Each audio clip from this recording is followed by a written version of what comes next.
Vess had designed water filtration systems that served 3,000 people. She'd engineered canal locks that reduced maintenance costs by 40%. She'd been respected, valued, essential to her floating city's infrastructure.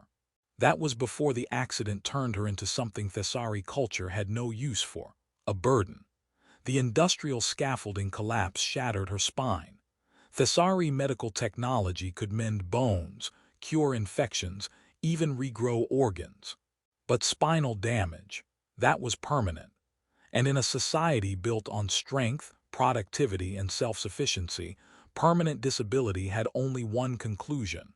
Her family took 3 months to reach the decision, though Kira knew it was coming from the first week.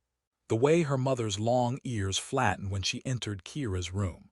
The careful distance her brothers maintained. Even her sister Lissa, who used to braid Kira's hair and laugh at her terrible jokes, stopped meeting her eyes. They weren't cruel. That would have been easier. They were practical, efficient, doing what Thessari culture demanded when a member could no longer contribute. Resources spent on her care could serve productive citizens. Her existence had become mathematics with an obvious solution. When her mother suggested the river ceremony, Kira didn't argue. Where would she go? How would she survive? Maybe they were right. Maybe this was mercy. Dawn on Thessara was beautiful. Binary suns painting the canal networks in gold and rose. They dressed Kira in death shrouds, spoke formal words about honor and release to the water. Her family carried her to the ancient stone bridge where the current ran strongest, its roar drowning out everything else. They lowered her into the freezing water with practiced solemnity. The current grabbed her immediately, pulling her under and away. Kira's lungs burned. Her useless legs dragged her down. Through the churning water she saw her family turn back toward the city, already moving on. This was how it ended. Unwanted, discarded, forgotten. Then strong hands grabbed her and someone was dragging her upward, fighting the brutal current with desperate strength. Kira broke the surface gasping, confused, barely conscious. A voice muttered curses in a language she didn't recognize, and she realized with shock, not Thessari, someone else. Someone who didn't know she wasn't worth saving. Chen had been on Thessara for 6 weeks, studying their water-based civilization while trying not to offend anyone through cultural ignorance. Xenoanthropology sounded glamorous in university. In practice, it meant a lot of awkward situations and hoping your translator caught all the important nuances. He was cataloging plant samples near the river when he saw the ceremony. Formal dress, ritualistic lowering into water, religious observance, he assumed. Then he saw the figure thrashing, realized with horror they were drowning someone, and every cultural sensitivity protocol in his brain shut down in favor of basic human decency. He dove in without thinking. The Thessari current was vicious, designed by nature to kill anything that fell in. Thomas fought it with every ounce of strength, grabbing the drowning figure, female, long, elegant ears, clearly Thessari, and kicking desperately for shore. He nearly lost her twice. His lungs screamed. But somehow he dragged them both onto a muddy bank downstream, collapsing while she coughed up water and gasped. When her vision cleared, she stared at him like he was something impossible. Thomas stared back, dripping wet and furious. "Are you okay?" he asked in badly accented Thessari. "Who the hell throws someone in a river?" She didn't answer, just kept staring with eyes that held shock and something else. Confusion, maybe, that he'd bothered saving her. Thomas wrapped her in his emergency thermal blanket, checking for injuries. That's when he noticed she wasn't moving her legs. Paralyzed, he realized, and someone had thrown her in the river anyway. His fury crystallized into something cold and determined. He carefully lifted her, she weighed almost nothing, and asked where she wanted to go.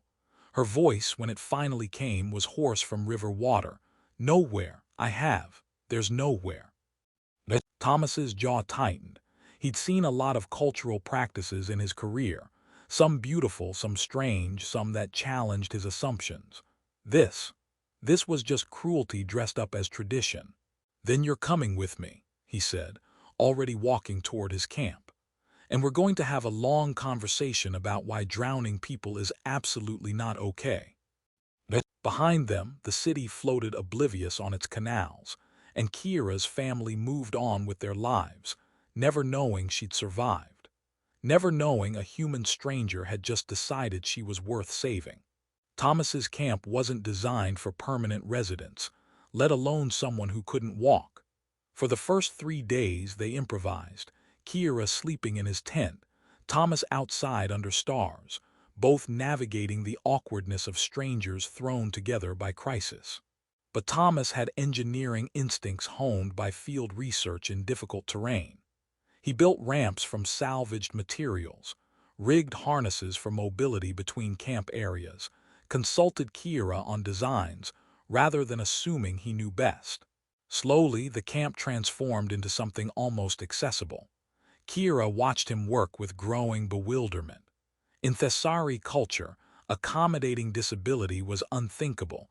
You either functioned independently or you didn't function. The idea of changing environments to suit different bodies was foreign, almost offensive. Resources spent on ramps could be used productively elsewhere, but Thomas didn't seem to see accommodation as waste. He saw it as obvious basic problem solving. "You're an engineer, right?" he asked one evening, reviewing his research notes, before the accident. Kira nodded, cautious. "Then help me understand these." He showed her schematics of Thessari filtration systems, the same systems she designed. "The math is elegant, but I'm missing something about the pressure differentials." Kira explained automatically, falling into the familiar patterns of technical analysis. Thomas listened with genuine fascination, asking smart questions, treating her expertise as valuable. When they finished, he grinned. "That's amazing. You've basically solved problems human engineers are still struggling with." Something cracked inside Kira's chest. When was the last time someone valued her mind, treated her knowledge as worth something? Not since the accident, not since she became a burden. They fell into routine. Thomas's research focused on Thessari water engineering, and Kira knew more about that than anyone. She taught him proper pronunciation, laughed at his terrible attempts to cook local food, and slowly remembered who she was before her family decided she wasn't worth keeping. One night Thomas asked the question she'd been avoiding. "Why did they do it? Your people. Why throw you in the river?" Kira explained Thessari culture, resource scarcity, survival of the fittest, harsh pragmatism born from difficult history. Those who couldn't contribute were liabilities. It wasn't cruelty. It was cultural necessity. Thomas listened, then said quietly, "Necessity changes. Culture can evolve. You deserved better than being discarded like broken equipment." Kira felt something shift. He was right. Her legs didn't work, but her mind was sharp as ever. She could still design, create, contribute, if anyone bothered to accommodate her needs instead of measuring her worth by her ability to walk. The anger she'd been suppressing since the accident finally surfaced. Not at her disability, but at a society that defined value so narrowly that brilliant minds were wasted because bodies didn't match arbitrary standards. "They didn't even hesitate," she whispered. "My own family, like I was already dead the moment I couldn't walk anymore." Thomas moved closer, careful and respectful of space. "You're not dead, you're here, you're brilliant. And any culture that can't see that is poorer for it." For the first time since the accident, Kira believed him. Discovery came 6 weeks after Thomas pulled Kira from the river. Word traveled through Thessari communication networks. The human researchers' camp had a Thessari woman living there. A paralyzed Thessari woman who should have completed her river ceremony months ago. Kira's mother arrived with her brothers, their long ears flat with anger and shame. They found Kira working with Thomas on filtration designs, animated and engaged in ways they hadn't seen since before her accident. "You dishonor us," her mother said without preamble, "refusing the ceremony, living with an outsider. Return now, and we'll complete what should have been finished properly." Thomas stood, positioning himself between Kira and her family. His translator broadcast in flawless Thessari, "You threw her away. She doesn't owe you anything, least of all a second chance to murder her." The word murder sparked immediate outrage. Kira's brothers moved forward aggressively. Her mother's voice cut through. "It's mercy, tradition. She's a burden who drains resources that could serve productive members of society." Kira found her voice stronger than she expected. "I was a brilliant engineer who designed systems serving thousands. My legs don't work. My mind does. I could still contribute if this culture valued anything beyond physical labor. But it doesn't, so you decided I was worthless."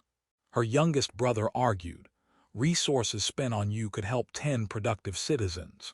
Thomas's laugh was harsh. "Your sister is more productive paralyzed than you'll ever be. She just needed someone who saw her as a person instead of a burden." The argument drew attention. Other Thessari gathered, some nodding at the family's traditionalist stance, others visibly uncomfortable. An elder arrived, an old female whose scarred ears spoke of long life. She addressed Kira directly. "What do you want, child?" Kira met her eyes. "To live, not as a burden but as an engineer.